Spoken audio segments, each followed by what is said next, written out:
What if machines could learn, adapt, and make decisions even when data is uncertain or incomplete? That's exactly what computational intelligence, or CI, is all about. Computational intelligence is a branch of artificial intelligence that focuses on nature-inspired, adaptive problem-solving methods. Instead of relying on strict rules or exact mathematical models, CI systems learn from experience and improve over time. They are especially powerful in complex, real-world problems where traditional algorithms struggle. Computational intelligence is commonly built on three main pillars. 1. Neural networks, inspired by the human brain, used for learning patterns and making predictions. 2. Fuzzy logic, handles uncertainty by reasoning with degrees of truth, not just yes or no. 3.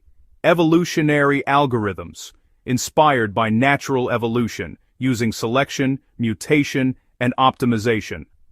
Modern CI often combines these techniques into hybrid intelligent systems. Today, computational intelligence powers applications like autonomous systems, smart healthcare, financial forecasting, robotics, cybersecurity, and sustainable energy systems. It plays a crucial role where adaptability, robustness, and learning are essential.